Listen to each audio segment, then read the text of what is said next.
Peserta musabakah Syarhil Quran Putra dengan nomor 030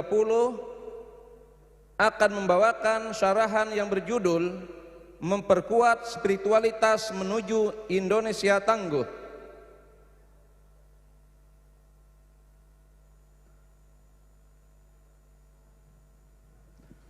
Peserta musabakah Syarhil Quran Putra dengan nomor peserta S030 akan menyampaikan syarahan yang berjudul Memperkuat Spiritualitas Menuju Indonesia Tangguh. Silakan. Assalamualaikum warahmatullahi wabarakatuh. Alhamdulillahilladzi ja'alal Islam tariqan sawiyan wa wa'ada lil mutamassikin bihi makanan 'aliyya. Assalatu wassalamu ala sayyidina Muhammad. Kana shadiqal wa'di wa kana rasulan nabiyya.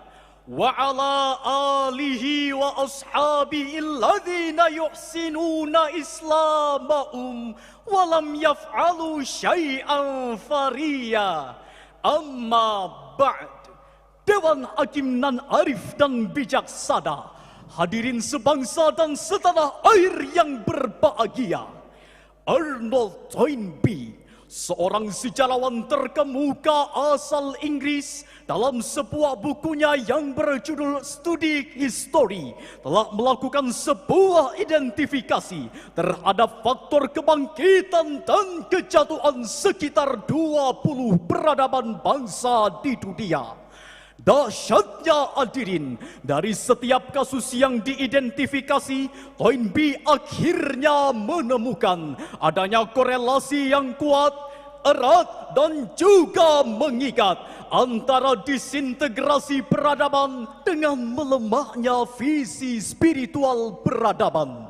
Singkat kata hadirin, bangunan sebuah negara dan peradaban tanpa dilandasi transendental spiritual, laksana bangunan istana pasir yang mudah hancur dan terluluh lantahkan. Ungkapan Toynbee ini mengisyaratkan bahwasanya ada keterkaitan yang kuat antara spiritualitas dengan kemajuan dan perkembangan sebuah bangsa. Spiritualitas mampu membawa bangsa Indonesia menuju lebih cerah, terarah, gairah dalam perjalanan, tangguh, thayyibah dan penuh berkah. Baldatun thayyibatun wa rabbun ghafur. Namun sayang hadirin, meskipun negara kesatuan Republik Indonesia sudah didaulat sebagai negara yang paling religius di dunia menurut Pew Research Center, namun Indonesia justru berada pada urutan ke-52 negara yang paling spiritual menurut Global Spirituality Index. Hal ini disebabkan karena rendahnya kualitas spirituality, insight dan religion freedom. Harapan ini laksana fata morgana di tengah hamparan gurun Sahara, negara kesatuan Republik Indonesia yang falsafahnya Pancasila, sila pertamanya ketuhanan yang Maha Esa. Mayoritas warga negaranya memeluk Islam sebagai sebuah agama, bahkan menjadi pemeluk agama Islam terbesar di dunia, belum mampu memimpin dunia. Bukankah ekonomi negara kita saat ini sedang lemah? Bukankah kemiskinan dan ketimpangan di negara kita semakin parah? Dan bukankah persatuan dan kesatuan kita semakin terpecah belah?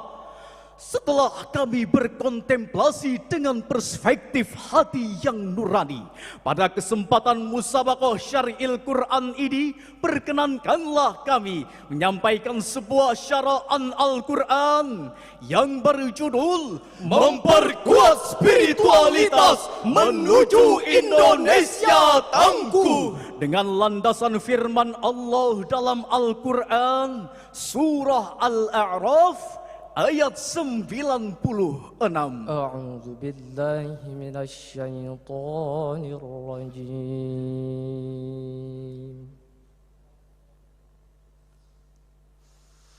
Bismillahirrahmanirrahim.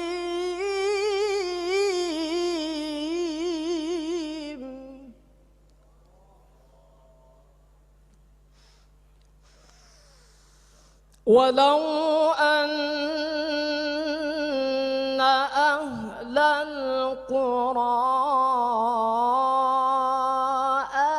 آمنوا واتقوا لفتحنا عليهم بركات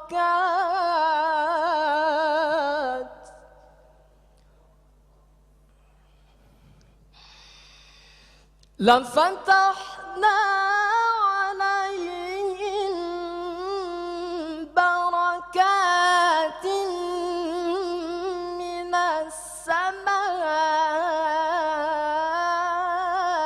والأرض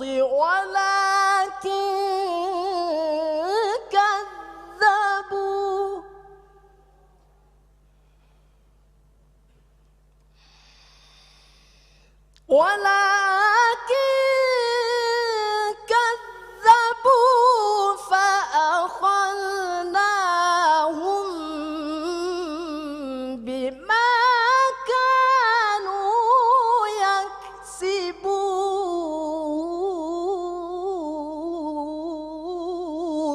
Aku berlindung kepada Allah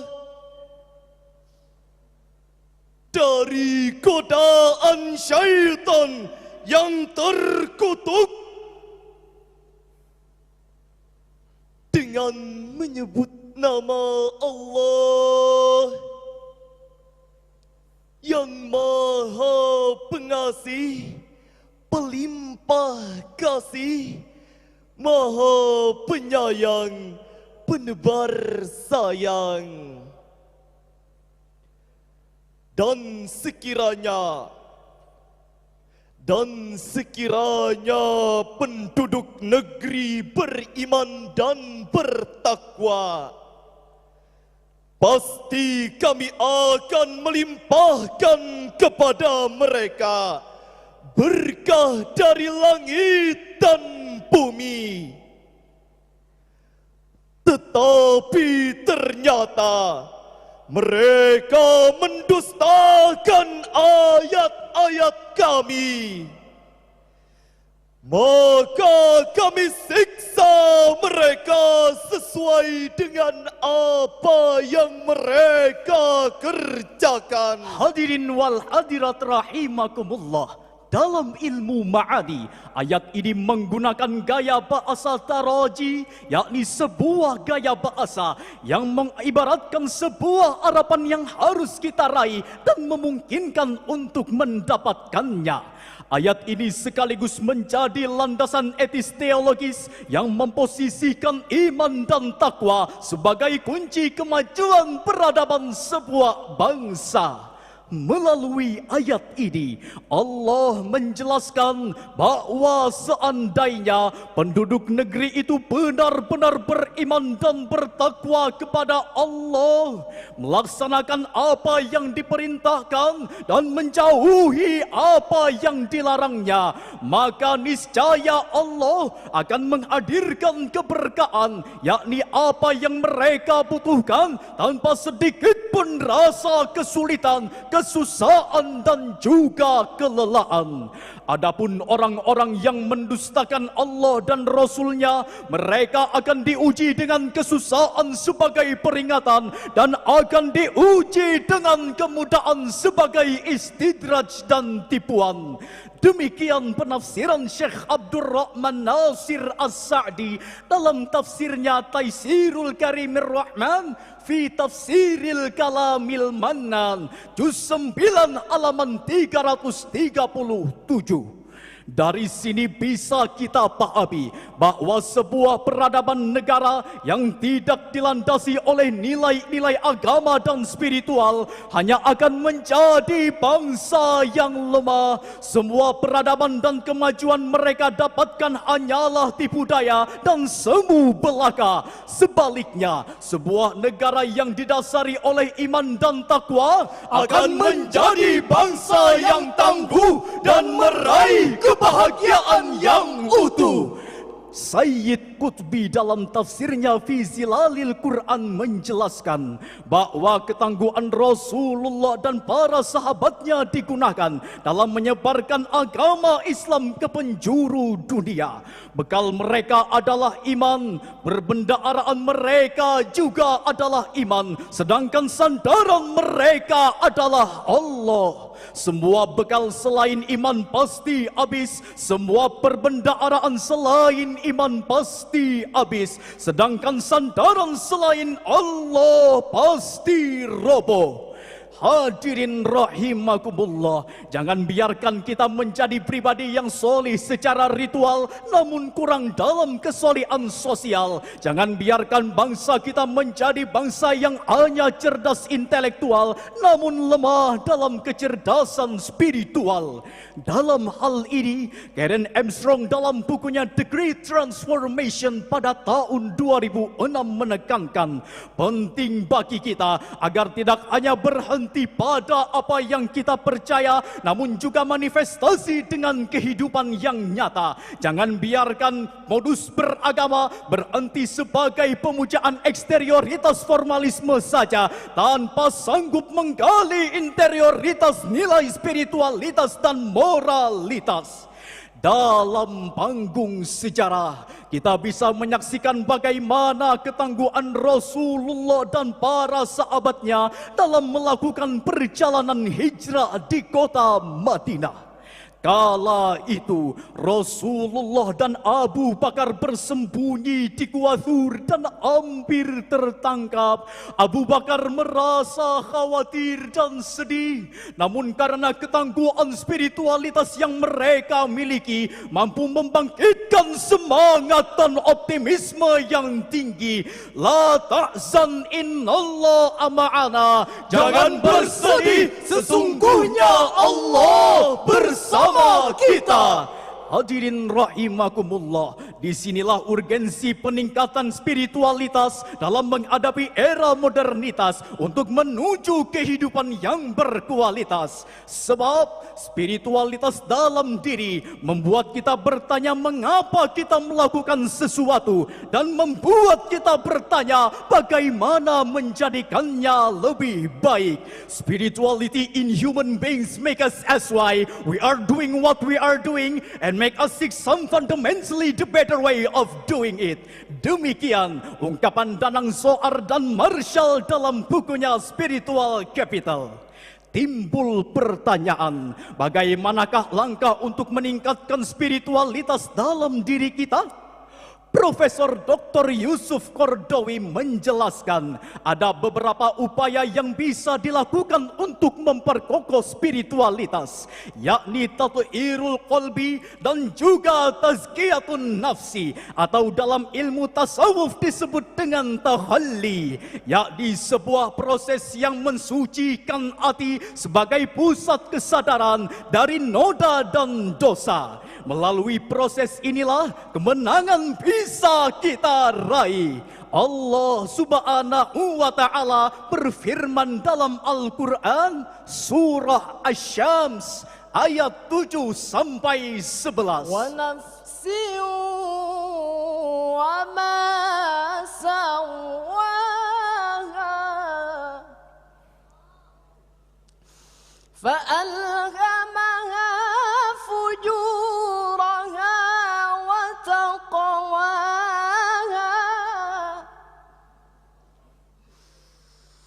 قد أفلح من زكاها وقد خاب من دساها وقد خاب من دساها صدق الله العظيم.